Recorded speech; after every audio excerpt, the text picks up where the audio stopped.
আউযুবিল্লাহ শুনলি আপনার মানে গালে প্যারালাইসিস এসে আউযু বিল্লাহি মিনাশ শাইতানির রাজিম বিসমিল্লাহির রহমানির রহিম। এরপরে শুরু হচ্ছে সূরা ইয়াসিন। আমি কই তোর পড়া শুনে শয়তান বেরিয়ে দেবে। আগে মা বোনরা কোরআন শরীফ পড়তো, বেশিরভাগ মেয়েরাই কোরআন শরীফ একটু বেশি শিখছে সবকালে, যেসব মাদ্রাসা ছিল কম। ওই আঞ্চলিকভাবে গ্রামের মসজিদে যে সকালে মক্তব, ওই জায়গা আমিও মক্তবের ড্রাইভারই করছি অনেকদিন পর্যন্ত। ছাত্র বয়সে অত্যন্ত অভাবী সংসার ছিল, আব্বা টাকা দিতে পারতো না, মসজিদে ইমামতি করতাম আর সেখান থেকে 50 টাকা 100 টাকা বেতন পাইতাম, তাই দিয়ে মাস চলত। এই জন্য ও জায়গা অনেকদিন ড্রাইভারি করছি। তো মক্তবে পড়তি বেশিরভাগই মেয়েরা আসে। এই আসারও কারণ আছে, কারণ মেয়েকে যে হুজুর কইছে না, একেবারে নিজে ছেলে যে মেয়ে দেখতে গেছে, যে ছেলে সে দামলা মানে কি কিভাবে কব, বোমা মারলেও তার ভিতরে একটা আলিফ বের হই না, জাল খাও দিলে একটা বা বের হই না। অথচ সেও মেয়ে দেখতে যে সামনের পর প্রথম জিজ্ঞাসা, মুসলমান তুমি কোরআন শরীফ পড়তে পারেন? কোরআন শরীফ তুমি কোরআন শরীফ পড়তে পারেন? একটু আপনি শিক্ষিত তো ভালো, একটু তুমি খানিক আপনি এদিকে লড়াই করাই না, তুমি ইন্টারভিউ নেছে, তুমি কোরআন শরীফ পড়তে পারেন? আর মাই ওই জায়গা যদি কোরআন শরীফ পড়তে না পারে তাহলে এক্সপার্ট, উনি যে পারে না তা দেয়া দেই না, সে কেন পারলো না তাই ফেল। এই জন্য মাইকে কোরআন বিয়ের সময় কোরআন শরীফ পড়া লাগবে। এই জন্য মেয়েগুলো মক্তবে বেশি পড়তো। কি পড়তো? মক্তবের হুজুর, মসজিদের ইমাম সাহেব আবার বেতনের কার অভাবে প্রত্যেক 2 মাস 3 মাস পর পর হুজুর পাল্টে যায়। আর যে হুজুর পাল্টে চলে গেছে, নতুন হুজুর আসছে, আসলে এই হুজুর এসে ফিরে গুড়াইতে, একটু ইন্টারভিউ নিতে পারে না, ফিরে গুড়াইতে শুরু করে। এইভাবে 8, 9, 10 বছর মক্তবে ভর্তি সে আনাকুম উনকুম ছাড়াতে পারে না। মনে আছে নাকি কোরআন শরীফ? আগে তো আনাকুম উনকুমতে পড়তাম না আমরা, কান্নাকুম বান্নাকুম, এই লম্বা সেই বুকদা দিছি পারে, এই নৌকোর হাতে 1.5 হাত লম্বা লাল লাল সিবারা, এই সিবারা ছাড়াতে পারে না, কোরআন শরীফ ধরতে পারে। এর মধ্যে মাইয়ে শিয়ানা হয়ে গেছে, বিয়ের প্রস্তাব চতুর্দিক দিয়ে। এখন তো এই বিয়েতে তো ইন্টারভিউ দিতে হবে কোরআন শরীফ পড়া। তো মাইয়ের মা কয় যে আর জীবনে মুষ্টি চাল দেবো না হুজুর নেই। আজ 10টা বছর মক্তবে এখনো কোরআন শরীফ ধরাতে পারলো না। এই খবর হুজুরই কানে গেছে, হুজুর কয়ে দিছে, এই শিয়ানা যে কজন কালকে সবাই খই নিয়ে আসি। আগে তো খই দিয়ে কোরআন শরীফ ধরাতে হতো, গুড় দিয়ে খই দিয়ে ধরাতে হতো না, ডিশ বইরে খই নিয়ে কোরআন শরীফ এই 40-50 পারা হবে এরকম এক কান দিয়ে নিয়ে গেছে। নিউজ প্রিন্টের কাগজ ঠেয়া যেন 50 পারা কোরআন শরীফ, এত মোটা জুস দান দিয়ে বান্ধে নিয়ে গেছে, কোরআন শরীফ ধরাই দিয়েছে। কোনো যোগ্যতা নেই পড়া, একটা লাইনও নয়, আলিফ লাম পৃষ্ঠা একবার পড়াই দিছে, ওইটুকুই শিখছে। তাতে অশুদ্ধ কি কতিকে লিপিরা বিটিরা আমার রাগ করবে যে হুজুর খালি আমাকে ব্যাঙ্গায়। আমি তো পরীক্ষিত উস্তাদ। আমার এসে হুজুর আমার এই মেয়েটা আর মাইস চাষির কাছে 3 খতম দিয়েছে।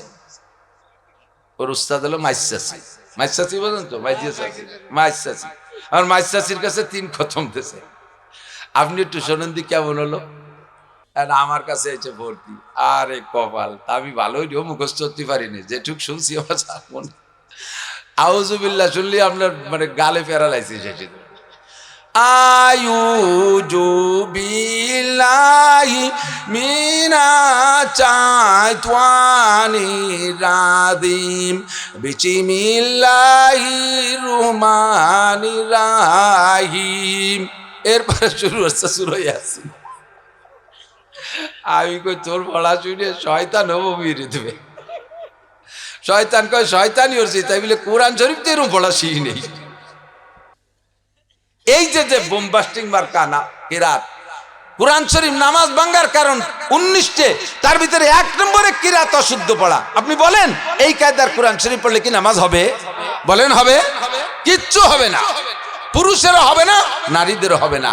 আমাদের পুরুষদের একটা সুযোগ আছে, আমরা হানাফি মাযহাবের মুসল্লি, আমাদের মাসলাক হলো মান কানা ফি সালাতি ইমামুন ফাকিরাতুল ইমাম লাহু কিরাতুন, যার নামাজে ইমাম আছে ইমামের কিরাতি তার কিরাত। কথা বলেন, আমরা এই আকীদায় বিশ্বাসিত, ইমামের কিরাতি কিরাত। তাহলে আমরা কমপক্ষে ফরজ নামাজের বিপদ যাতে ইমামের গাড়ে উঠাই দিয়ে সারিয়ে আসতে পারতেছি, ইমাম চাপ পড়ুক, ভুল বললেও হুজুর দায়ী না, শুদ্ধ হলেও কিয়ামতে হুজুরি কাছে নামাজ আদায় করে নেবো। তোমারে বেতন দিছি, মুষ্টি চাল দিছি, জম্মের খান খাইছি, নামাজ পেলাও। ভুল বললে হুজুরি কাছে আদায় করবো, সহি হলি তো হুজুর বেঁচে গেলাম, আমরা বেঁচে গেলাম। কিন্তু মহিলাদের ব্যাপারে আমাদের কড়া নির্দেশ, মহিলারা মসজিদে যাবে না, মহিলারা জামাতে নামাজ পড়তে যাবে না। মক্কা মদিনার মাসালা বাদ দেন, রসুলের জামানায় সাহাবায়ে কিরামদের জামানা বাদ দেন, হয়তো তোমারই বলেছেন আজকে থেকে 2 মসজিদ ছাড়া পৃথিবীর কোনো মসজিদে মহিলা নামাজ পড়বে না, হেরেম শরীফের মসজিদ, মসজিদে নববী। এটা হাজীদের খাতিরে এই অনুমতিটা রাখা হয়েছে। মহিলারা জুমার নামাজ পড়বে না, ঈদের নামাজ পড়বে না, জানাজার নামাজ পড়বে না, মহিলারা তারাবির নামাজ জামাতে পড়বে না, মহিলারা কোনো নামাজে ইমামতিও করতে পারবে না, নফল নামাজও না, ফরজ নামাজও না। এখন তাদেরকে মসজিদে আসতে দিলাম না, কিন্তু কিরাতের অবস্থা তো সেই সবাহি মক্তবের কিরাত, সে আমপারা বুগদাদি কায়দার কিরাত, তাই দিত নামাজ হয় না। এখন উপায় কি? এক তো আসতে দিলাম না মসজিদে ইমামের পিছনে, আবার তাদেরকে শুদ্ধ করে কোরআন শরীফও পড়া শিখালাম না। হাজার হাজার লক্ষ লক্ষ মানুষ কিয়ামতের ময়দানে দুনিয়ায় নামাজ পড়ে আপনি নিজেকে মুসল্লি বানাইয়া রওনা দিয়েছেন আখিরাতের দিকে। হাসরের মাঠে আপনি শূন্য হাতে উঠবেন, শূন্য হাতে উঠবেন। আপনার আমলনামায় কোনো নামাজ নাই, আপনার আমলনামায় নামাজ নাই। এক ওয়াক্ত নামাজের জন্য যেই পরিমাণ জাহান্নাম বরাদ্দ আছে, একজন বেনামাজিকে যে পরিমাণ শাস্তি দেওয়া হবে, এইরকম ভুল নামাজ পড়ে যারা হাসরের মাঠে উঠবে তাদেরকে একই পরিমাণ সাজা দেওয়া হবে। এখন কাজেই মহিলাদেরকে শুদ্ধ করার কি উপায়? আল্লাহ তাআলা এ যুগের উলামায়ে কেরামকে ইলহামি কায়দায় জজবা পয়দা করে দিয়েছে আমার মনে হয়। কারণ আগে ছিল না এগুলো, আগে ছিল না, মানে মাঝে একটা টাইম ছিল না, সাহাবায়ে কেরামদের সময় ছিল মেয়েদেরকে পড়ানোর ভিন্ন ব্যবস্থা, মাঝখানে হয়তো ছিল না। এখন আল্লাহর রহমতে ঘরে ঘরে, গ্রামে গ্রামে, এক এক গ্রামে 2-3টে করে হচ্ছে মহিলা মাদ্রাসা, এবং তাতে কোনো অসুবিধা নয়। মেয়েদের সংখ্যাও কম না, কারণ মেয়েদের প্রোডাকশন বর্তমানে খুব বেশি। হ্যাঁ, প্রায় বাড়ি দেখা যায় 4টে মেয়ে একটা সাল, 5টা মেয়ে একটা সাল, 6টা মেয়ে একটা ছেলে, 7টা মেয়ে একটা ছেলে, অথবা কোনো বাড়ি ছেলেই নাই, খালি মেয়েই মেয়ে। এই গোপালগঞ্জের এক হাসপাতালে আমার এক বন্ধু আছে, সে কয় যে হুজুর ওনার ক্লিনিক আছে, আমার ক্লিনিকে 30টে বাচ্চাই কয়েকদিনের ভিতরে ডেলিভারি হয়েছে সিজারে, 27টে মাইয়ে, 3টে ছেলে। তাহলে 3 ছেলের জন্য যদি একটা স্কুল হয়, তাহলে 27টে মেয়ের জন্য 9টা লাগবে না? 3 নং 27। তো 3টে ছেলের জন্য যদি একটা মাদ্রাসা হয়, 27টে মেয়ের জন্য 9টা মাদ্রাসার দরকার। কাজেই পুরুষ মাদ্রাসার চেয়ে মহিলা মাদ্রাসার দরকার বেশি। পাশাপাশি হুজুর বলছি না, হুজুরের ওয়াজ ডালো শিরোনামের মতো দাঁড়াই রয়েছে, ওর নিচে আমার বহুত আন্ডারলাইন আছে, হেডলাইন আর শিরোনাম আর আন্ডারলাইন আছে না। হুজুরের ওয়াজ শিরোনামের মতো আজকের কথার জন্য আমার। আল্লাহু আকবার। মা যদি কোরআন পড়নেওয়ালি হয়, তাহলে ছেলেটা হয় শামসুল হক ফরিদপুরি। মা যদি কোরআন ওয়ালি পর্দানসীন হয়, তাহলে ছেলেটা হয় ফজলুল করিম চরমনের পেশা। মা যদি কোরআন ওয়ালি হয়, ছেলেটা হয় শাইখুল হাদিস আল্লামা আজিজুল হক। মা যদি কোরআন ওয়ালি হয়, ছেলেটা হয় মুফতি মাসউদ। মা যদি কোরআন ওয়ালি হয়, ছেলেটা হয় মাওলানা আবুল কালাম। মা যদি কোরআন ওয়ালি হয়, ছেলেটা হয় মাওলানা কবিরুল ইসলাম সাহেব। আমি কোরআন শরীফ পড়া শিখছি আমার মার কাছ থেকে। আমার মা এই 2 শনিবার আগে মারা গেছেন। আমার মা যেভাবে আমার কোরআন শরীফ পড়া শিখেছে, সেই শুদ্ধতা নেই আমি মাদ্রাসায় চলতেছি এখনো। আর আমার পড়া শুদ্ধ আছে বলে আমার বিশ্বাস। আমি গহরডাঙ্গা মাদ্রাসায় দাওরা পড়ার বছর লাস্টের 6 মাস মাগরিব ঈশা, মাগরিব আসর মাগরিব ঈশা 3 ওয়াক্তের ইমাম ছিলাম আমি মাদ্রাসার মসজিদে। চৌমনিজুর আমার 3 ওয়াক্তের ইমাম বানায় দিয়েছে। গহরডাঙ্গা মসজিদে ইমামতি করা বহুত কঠিন ব্যাপার। কোনো কিরাতে যদি সমস্যা হয়ে যায়, সালাম ফিরানোর সাথে সাথে এই ভুল পড়ছো কে? আর বড় হাফেজ সাহেব হুজুর ছিলেন বেকায়দা সিং খাড়া ওরা মানুষ, ভুল বলার সাথে সাথে গুতো এটাই জিত। আল্লাহর রহমতে 6 মাস ইমামতি করছি। আমার মার কাছ থেকে যেভাবে পড়ছি সেইভাবে পড়া দিয়া। মা ইন্তেকালের 1 সপ্তাহ আগে শুক্রবারে আমি জুমার নামাজ পড়াতে যাওয়ার সময় বলতেছি, মা আমি তো নামাজ পড়াতে যাচ্ছি, দোয়া করেন।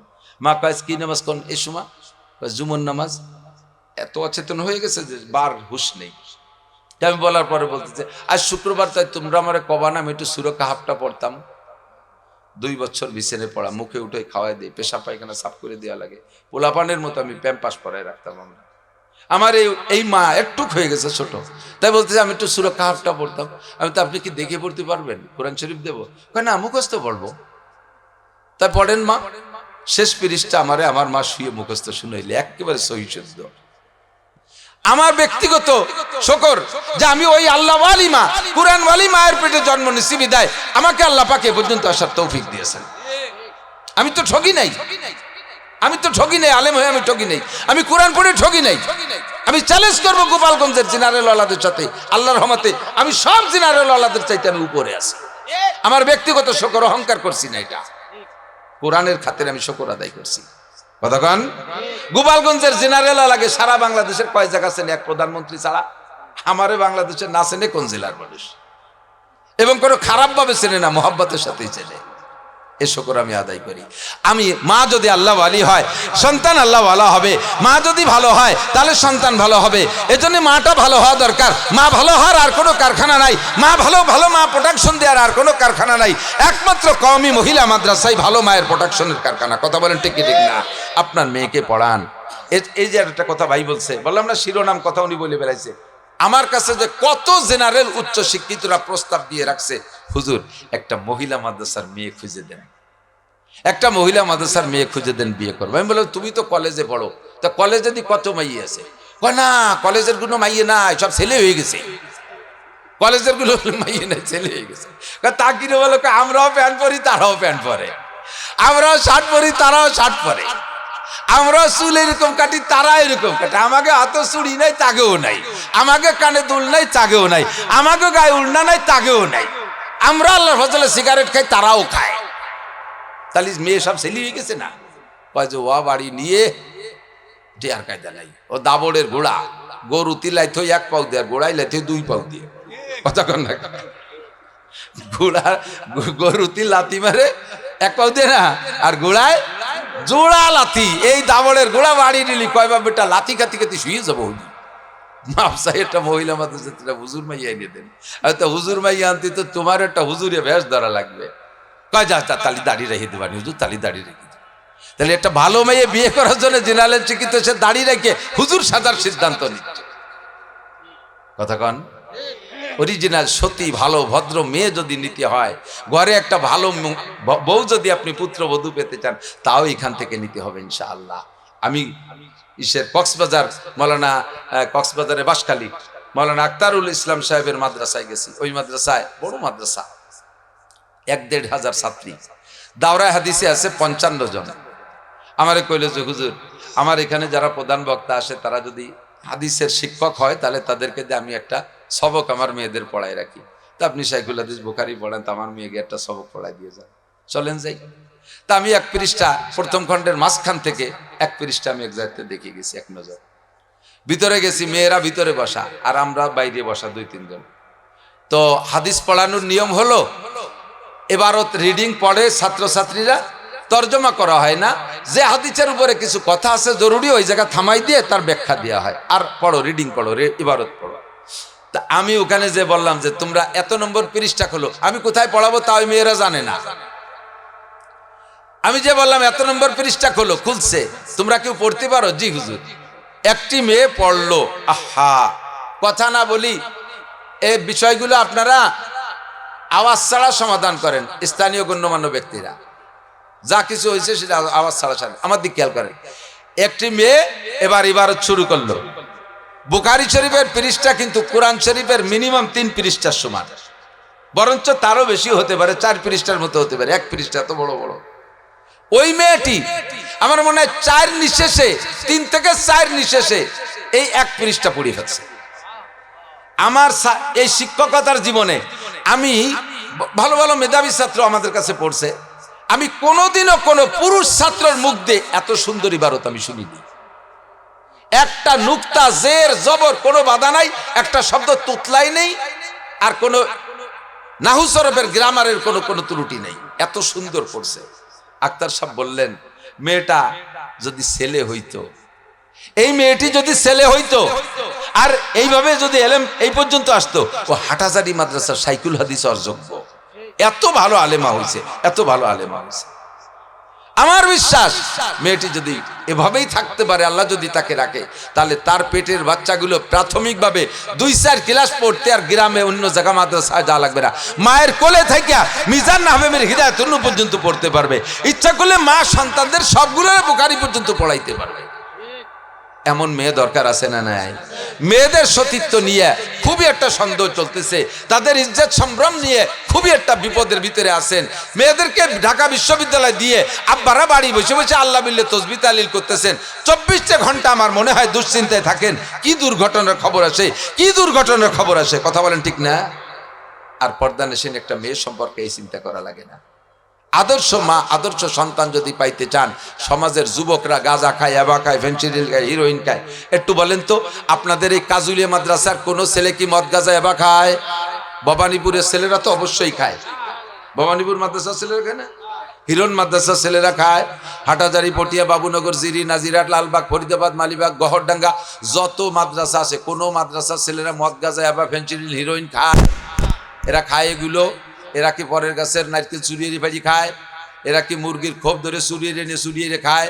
এরা কি খেজুর গাছের রস চুরিয়ে খাইয়ে টিলের মধ্যে মুইতে থই? এই একামকে কি এরা করে? এ করে না। কারা করে? তারা করে। কারা? একটু কর না। তারা কারা?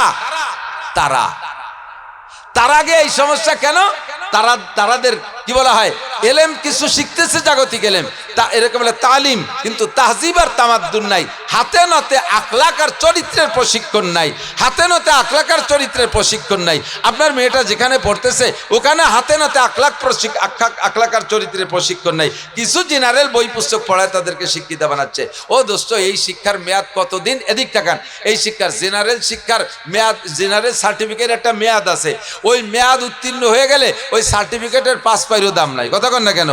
এম এ পাস করছে কিন্তু চাকরির এজ ওভার হয়ে গেলে ওই সার্টিফিকেট দিয়ে পানি খালি পেট ব্যথা সারে।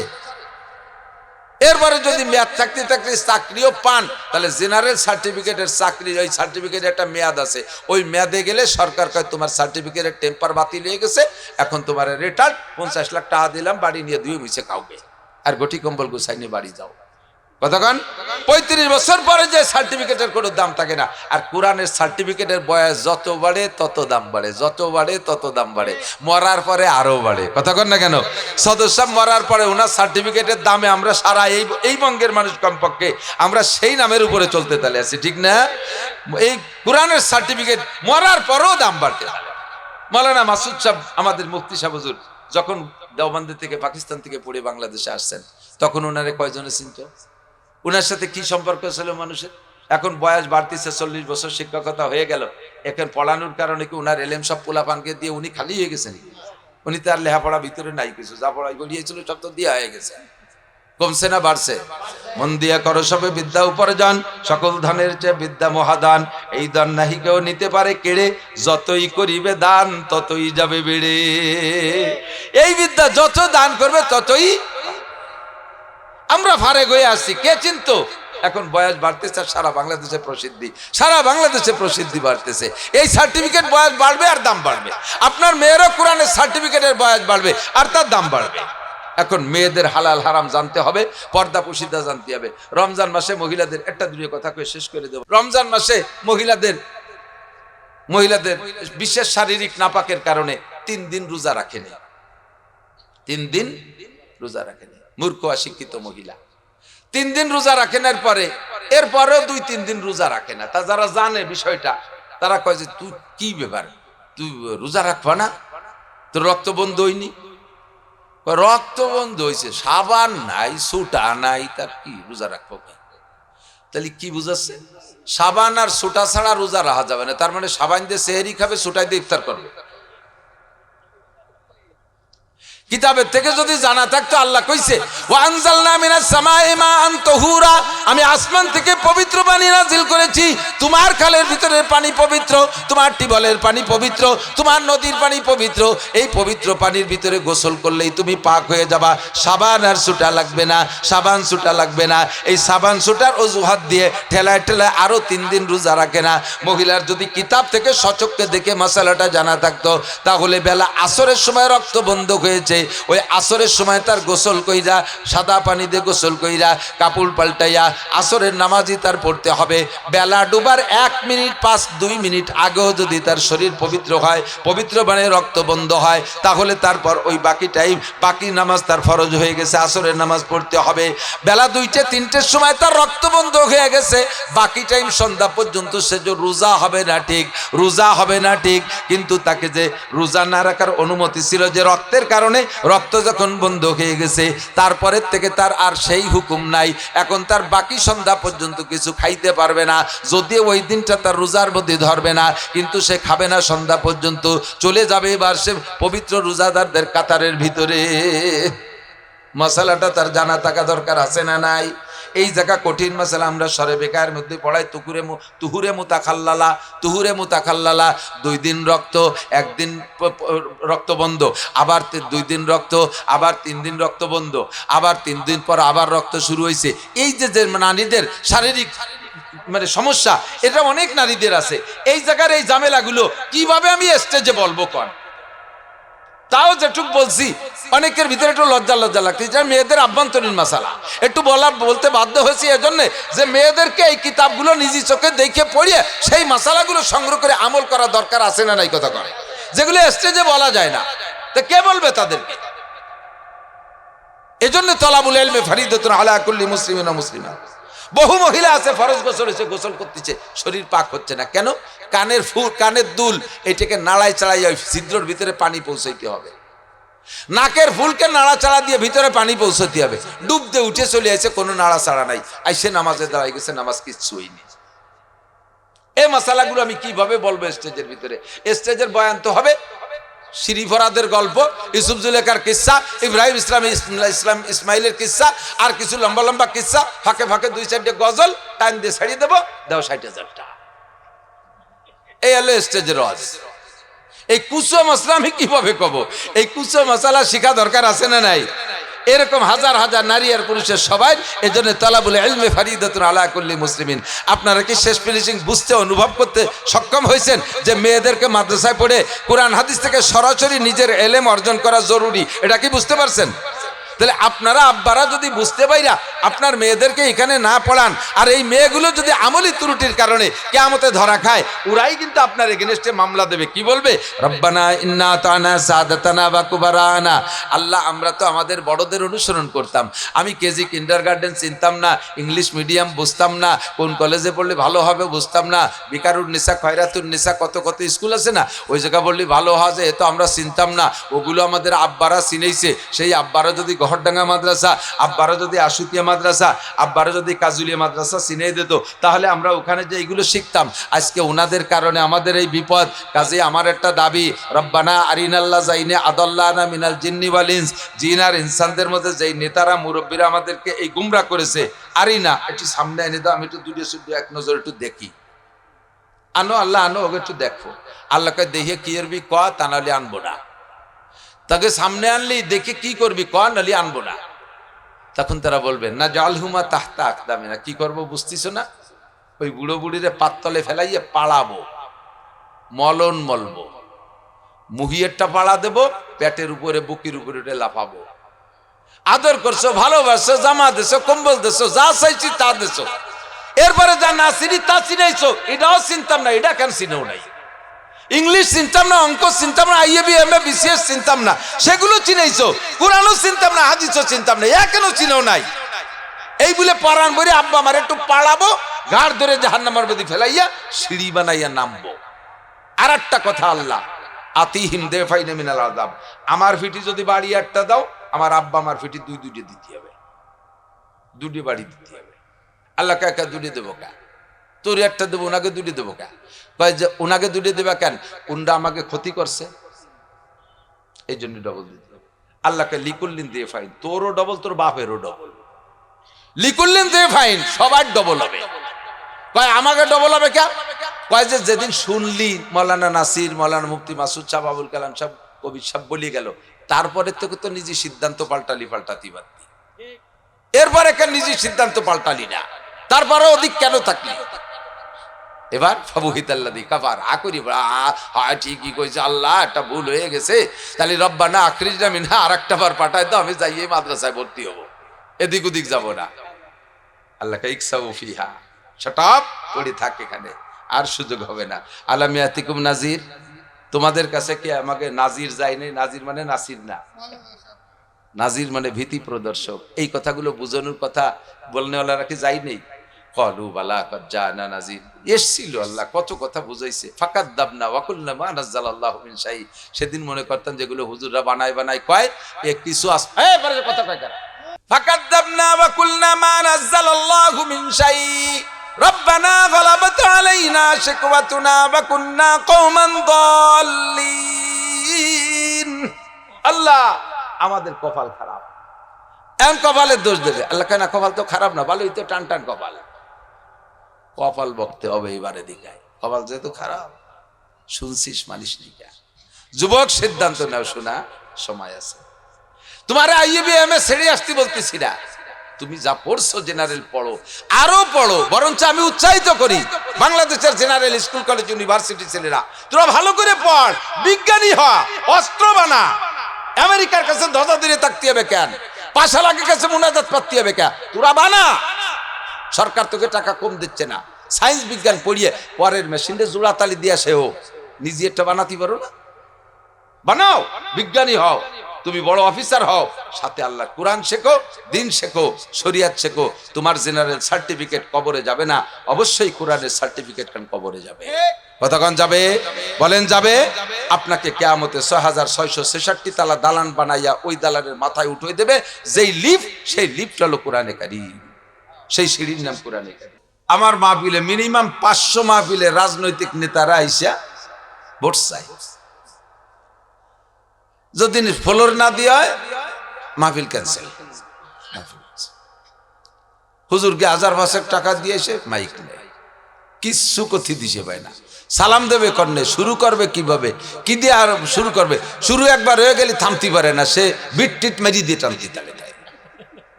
এতদিন পর্যন্ত আমাদের মাহফিলে এসে ভোট চাইলিয়া, তাতে দোষ নাই। এই বছর হুজুররা যদি কোনো মাহফিলে ভোটের কথা কয়, হুজুর আজ মাহফিলে রাজনীতি চলবে না, এতদিন চললে এখন চলবে না কেন? প্রত্যেক আমলিগ বিএনপি সব দলের নেতারে এই স্টেজে ফলোর দিছি ভোট চাইতে। এই বছর হুজুররা একটু ভোট চাইলে সাথে সাথে বিরোধ। আমি ভোট চাচ্ছি না, ভয় নাই। কথাটা এরকম কথা, এ কে আফাতুমিনুনা বিবাদিল কিতাব ওয়া তাকফুরুনা বিবাদ। পক্ষে বললে বাহা বাহা, বিপক্ষে বললে আহা হা। এই স্বভাব না পাল্টানো পর্যন্ত জিততে পারবা না কেউ। এই স্বভাব পাল্টাইতে হবে, উন্মুক্ত থাকতে হবে সবাই। স্টেজে আইসে এবার কইতে যে কি কচি কি কয় টাইটের বাইরা। আমার এসে ফোন দিচ্ছে একজন, হুজুর আমাদের কলেজে একটা মাহফিল হবে। প্রফেসর, একজন কলেজের প্রফেসর, আমাকে গোপালগঞ্জের কোনো এক কলেজ, নাম কব না। এই প্রফেসর ফোন দিচ্ছে, হুজুর আমাদের এখানে বক্তাতে একজন পাইছি, আর আপনি কি সন্ধ্যের থেকে মাগরিব পর্যন্ত 1 ঘন্টা সময় আমাকে জজ করা যায় হুজুর? সন্ধ্যের থেকে মাগরিব পর্যন্ত। আমি কই স্যার সন্ধ্যে কখন আর মাগরিব কখন? সরি সরি সরি হুজুর, ভুল হয়ে গেছে। আমি বলি যে একটা কথা কইলেন তাই ভুল হয়ে গেলে, আর আমরা 2 ঘন্টা হজ করি, 2টা ভুল হলি ধরেন কেন? লুকমা দেয়া সহজ, লুকমার ঊর্ধ্বে থাকা কঠিন। ওয়াজ শোনা খুব সহজ, কিন্তু ওয়াজ করা ভারী কঠিন। এই জায়গা বসলি একেবারে তাতা খুলাই তেল দেওয়ার মতো স্যাত করে শুয়ে যায়। যদি পরিবেশ সুন্দর থাকে তাহলে আল্লাহর পক্ষ থেকে ধীরে ধীরে কথা আসে। একজন আরিবানি হলে সব নষ্ট হয়ে যায়। ওয়াল্লাযীনা উতুল ইলমা দারাজাত, যাদেরকে আল্লাহ তাআলা ঈমানের সাথে, ঈমান ছাড়া ইলমের দাম নাই। আমার সাথে আমাদের এক বন্ধু ছিল, আল আজহার বিশ্ববিদ্যালয় পড়ছে, বাংলাদেশে আসার পরে বলতেছে, আমি বললাম যে আল আজহারের কিছু কিস্সা কও। কয় যে হুজুর আমাদেরকে তফসিরে বয়জবি পড়ায়, গহরডাঙ্গায় তফসিরে বয়জবি পড়াইতেন কাশিনী হুজুর রহমতুল্লাহ আলাইহি। প্রত্যেক মাদ্রাসায় যেখানে তফসিরে বয়জবির ক্লাস আছে, মাদ্রাসার সবচাইতে যোগ্য শিক্ষকরে তফসিরে বয়জবি দেয়া লাগে, যে সে পড়াতে পারে না। হিদায়াত সালেস, শারহে আকায়েদ, মুখতাসারুল মানি, তাফসীরে বায়জবী, তিরমিজি, বুখারী আউয়াল, বাছাই করা কটা কিতাব, একের বাছাই করা শিক্ষক দিয়ে পড়ানো লাগে। এই তাফসীরে বায়জবী পড়ায় আল আজহার বিশ্ববিদ্যালয়ে এক খ্রিস্টান মহিলা খ্রিস্টান আসে, একটা হাফ প্যান্ট পরে, কোনোদিন একটা ব্রেসিয়ার পরে, অথবা কোনোদিন সর্বোচ্চ একটা টেপ পরে আসে, বব কাটিং চুল, চাঁদের মতো চেহারা। এমন একটা মহিলা যদি ক্লাসে আসে, আর ছাত্র তো সবই অ্যাডাল্ট, সবই সাবালেক, জোয়ান, তাহলে তাদের নজর পড়বে। মহিলার টেকটিস এত, ঢুকেই কোনো কাহারোর সাথে কথা বলে না, এমন ভাবে বয়ান শুরু করে, তার ওই চেহারা আর তার শরীরের দিকে তাকানোর হুঁশ থাকে না। সে বলে আর আমরা লিখে সারি, কোন ফাঁকে ক্লাস শেষ করে চলে যায়, তারা দেখতে সুযোগ পাইনি। খ্রিস্টান মহিলা তাফসীরে বায়জবী পড়ায়। তাফসীরে বায়জবী না, সারা দুনিয়ার সমস্ত তাফসীরে যদি পড়ায়, আর সে যদি খ্রিস্টান হালাতেই মারা যায়, খোদার কসম 1 সেকেন্ডও জান্নাতে যাবে না। বাংলাদেশে প্রথম সময় যারা কোরআন শরীফের বঙ্গানুবাদ করেছে, প্রথম সময় যারা, উনি সবার আগে তা না, হিন্দুরা ক্রেডিট জানে যে মুসলমান তোমাকে কোরআন শরীফের প্রথম বঙ্গানুবাদ আমাদের গিরিশচন্দ্র সেন করছে। না রে দুদু, তোমার ওই গিরিশচন্দ্র সেন প্রথম না, ওই প্রথম সময় আরো অনেকে ছিল, তারও আগে করছে, তবে উনিও করছে, আমরা ওনাকে ধন্যবাদ জানাই, থ্যাংক ইউ, ওয়েলকাম। তর্জমাটা সঠিক লিখছে, আমি দেখছি গিরিশচন্দ্র সেনের তর্জমা অনুবাদ সঠিক লিখছে। তো সে তর্জমা লিখেছে, কিন্তু তার কোরআন শরীফের শুদ্ধ করে তর্জমা লিখছে। তাফসীরও যদি লিখতো, সে মুসলমান হয়ে যদি না মরে থাকে, এই তর্জমা কোরআন লেখার কারণে 1 সেকেন্ডের জন্য জান্নাতে যাবে না। কতক্ষণ? জান্নাতে যাওয়ার জন্য লাগবে, জান্নাতের জমি কিনতে লাগবে কলেমা, ঈমান লাগবে। ঈমান দিয়ে জান্নাতের জমি কিনতে হয়, আর আমল দিয়ে জান্নাত সাজাইতে হয়। ঈমান দিয়ে জান্নাতের জমি কিনতে হয়, আমল দিয়ে জান্নাত সাজাইতে হয়। নামাজ দিয়ে জান্নাত সাজাও, রোজা দিয়ে জান্নাত সাজাও, তিলাওয়াত দিয়ে জান্নাতের মধ্যে বিল্ডিং বানাও, জিকির দিয়ে জান্নাতের মধ্যে বাগান লাগাও। যত সুবহানাল্লাহ, আলহামদুলিল্লাহ, আল্লাহু আকবার বলবেন, জান্নাতের মধ্যে তত গাছপালা লাগানো হবে, তত বাগান হবে। কোরআন শরীফের আয়াত যত বেশি পড়বেন, আপনার জান্নাতের মধ্যে বিল্ডিং তত হবে। কোরআন শরীফ যদি এক বইটাকে এক সিরিয়ালে বিসমিল্লাহ কয়ে আলহামদু সূরা থেকে নিয়ে সূরা নাস পর্যন্ত এক তরতিবে একবার শেষ করেন, আপনার জান্নাতের মধ্যে বিল্ডিং হবে 6666 তালা।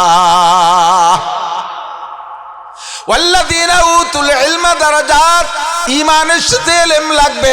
ঈমান ছাড়া যত বড় পণ্ডিত হোক না কেন, ওই পণ্ডিতের আল্লাহ পাকের কাছে দাম নাই।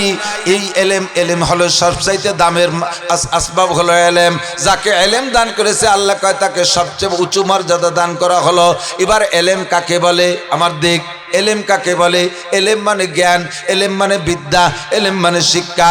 জেনারেল জ্ঞান ও জ্ঞান, জেনারেল এলেম ও এলেম, জাগতিক জ্ঞান ও জ্ঞান, এগুলো এলেম। কিন্তু আল্লাহ পাকে আয়াতের মধ্যে যে এলেমের কথা বলেছেন, সেই এলেম আইএ বিএমএ বিসিএস না, সেই এলেম দুনিয়ার এলেম না। এই এলেম হলো এলমে শরিয়াত, এলমে দিন, কোরআন হাদিসের এলেম, কোরআন হাদিসের এলেম। নবী পাক আয়াতকে সামনে রেখে বলেন, ফদলুল আলিমি আলাল আবিদি কাফাদলি আলা আদনাকুম। আলেম আর বেআলেম, আলেম আর জাহেল, আলেম আর মূর্খ, দুইজনের মধ্যে পার্থক্য বুঝে নাও। কেমন পার্থক্য? কাফাদলি আলা আদনাকুম, তোমরা 100 লক্ষ সাহাবা আমার সামনে, roll number 1 Abu Bakr, roll number 2 Omar, 3 নম্বরে ওসমান, 4 নম্বরে আলী ইবনে আবি তালেব। এমন করে সিরিয়াল দিতে 1,24,000 নম্বরের যেই সাহাবা সবে মাত্র আমার কাছে আইসে কলেমা পড়ে চলে গেছে, আমার এক নজর দেইখা এখনো কিছু শিখতে পারে নাই। এইরকম মূর্খ নতুন একজন সাহাবা আর আমি নবী পাকের মধ্যে যতটা দূরত্ব, যতটা পার্থক্য, মর্যাদার দিক দিয়ে যত বৈষম্য, একজন আলেম আর একজন বেআলেমের মধ্যে আল্লাহ পাক ওই রকম পার্থক্য প্রমাণ করেছে। আলেমকে আলেম হিসেবে সম্মান। আপনি মনে রাগ করবেন যে হুজুর নিজেরা আলেম হয়ে নিজেকে দাম বাড়ায় নিচ্ছে, এটা তো কই নেই যে নাসিরির দাম পুরো গোপালগঞ্জের ভিতরে সবচেয়ে বেশি, আবুল কালামের দাম পুরো বাংলাদেশের মধ্যে সবচেয়ে বেশি, কোনো নাম কই নেই। আপনি আলেম হয়ে যান, আপনিও দামি হয়ে যান। খায়রুকুম মান তাআল্লামাল কুরআনা ওয়া আল্লামা, খয়ের ইসমে তাফজিলের সিগা উলামায়ে কিরাম জানে। ইসমে তাফজিল বলা হয় সর্বোচ্চ অর্থ বহনকারী শব্দ, অর্থাৎ তোমাদের মধ্যে সবচেয়ে ভালো, বলেন সবচেয়ে কে? মান, ওই ব্যক্তি, এনি ম্যান এভরিবডি, যে কেউ হতে পারে। তাআল্লামাল কুরআন ওয়া আল্লামা, ওই ব্যক্তি যদি মাস্টার হয় তাও সব চাইতে দামি, ওই ব্যক্তি ডাক্তার হইলে তাও সব চাইতে দামি, ওই ব্যক্তি খেত খাবারের কৃষকও যদি হয় তাও সব চাইতে দামি, ওই ব্যক্তি যদি নারী হয় তাও সব চাইতে দামি, ওই ব্যক্তি যদি পুরুষ হয় তাও সব চাইতে দামি, ওই ব্যক্তি যেই হোক না কেন সবচেয়ে দামি যেই ব্যক্তি কোরআন শিক্ষা করে অথবা কোরআন শিক্ষা দেয়, কোরআন শিক্ষা দেয় অথবা কোরআন শিক্ষা করে। এই কোরআনের সম্মানে লোকটার সম্মান। যদি কোরআন তোমার মধ্যে না থাকে, তুমি জেনারেল যত বড় পণ্ডিত হও না কেন, আল্লাহ পাকের কাছে তোমার এক পয়সারও দাম নাই। নবী পাকের জামানায় সবচেয়ে বড় বাছাই করা পণ্ডিত, সারা বিশ্ব প্রতিযোগিতায় যদি 2 থেকে 3 জন বাছাই করে বের করা হতো, যারা জাগতিক শিক্ষায় সর্বোচ্চ শিক্ষিত, জাগতিক শিক্ষায় সর্বোচ্চ শিক্ষিত, তার ভিতরে একজন ছিল সৌদি আরবের গভর্নর, নাম তার আমর ইবনে হিশাম। আমর ইবনে, তৎকালীন বিশ্বের সবচাইতে বড় 2-3 জন বাছাই করা পণ্ডিতের মধ্যে একজন। জাগতিক সার্টিফিকেট একটাও তার কম ছিল না, এবং সৌদি আরবের গভর্নর। তার শিক্ষা যোগ্যতার কারণে তাকে উপাধি দিয়েছে আবুল হেকাম। আবুল হেকামের বাংলা হলো বিদ্যাসাগর, মহাপণ্ডিত, জ্ঞানীদের বাবা। ডাক্তারকে বাবা, ইঞ্জিনিয়ারকে বাবা, বিজ্ঞানীকে বাবা, প্রশাসকদের বাবা, বিচারকদের বাবা, সব কিছুর উপরে সর্বোচ্চ শিক্ষিত আবুল হেকাম। নাম তার আমর ইবনে হিশাম। সব জানে, সব জানে, জানে না শুধু একটা সার্টিফিকেট তার নাই, ওই সার্টিফিকেটটার নাম হলো কোরআনের সার্টিফিকেট। শুধু কোরআন পড়তে পারে না, কোরআন শেখে নাই, কোরআন পছন্দ করে নাই, কোরআনকে মানে নাই, কোরআন পড়তে শেখে না, কোরআনের তর্জমা শেখে না, কোরআনের সংবিধান পছন্দ করে না, কোরআনকে অ্যাবাউট করে চলে, কোরআন ওরারে গালি দেয়, কোরআনকে সমাজে বন্ধ করার জন্য যত ষড়যন্ত্র আছে সব করে। ওয়াকাল আল্লাযীনা কাফারু লা তাসমাউ লিহাযাল কুরআন। ও ছিল সৌদি আরবের গভর্নর, ওর একটা আঞ্চলিক সংসদ ভবন ছিল, সংসদ ভবনটার নাম ছিল দারুন নাদওয়া। ওই জায়গা বসে সব কাফেরদেরকে ডাইকে বলে দিয়েছে, এই মুহাম্মদ যখন কোরআন পড়ে, ওর সাথীরা যখন কোরআন পড়ে, তখন মাঝখানে যে হই হুল্লা শোরগোল চিল্লা পাল্লা করবা, লাআল্লাকুম তাগলিবুন, তাহলে তোমরা বিজয় হবা, আর মুহাম্মদ আর মুসলমানরা পরাজিত হবে। আল্লাহু আকবার। ওর এই হুকুম মেনে অনেক কাফেররা এরকম ফাজলামি করেছে। এই মহাপণ্ডিতটার ভিতরে নাই শুধু কোরআন, আল্লাহর নবী আল্লাহর পক্ষ থেকে তাকে সার্টিফিকেট দিয়েছে, আজকে থেকে তোমার নাম আবু জাহেল। নাম কি? এত ঘন্টের বাইনে কারে কতি যাচ্ছি, নাম তার আবু জাহেল। জাহেল মানে মূর্খদের গডফাদার। সারা দুনিয়ার যত মূর্খ আছে তার ভিতরে তুমি ইন্টারন্যাশনাল দামলা, তোমার সাথে আবাল আর হয় না। কথা কন।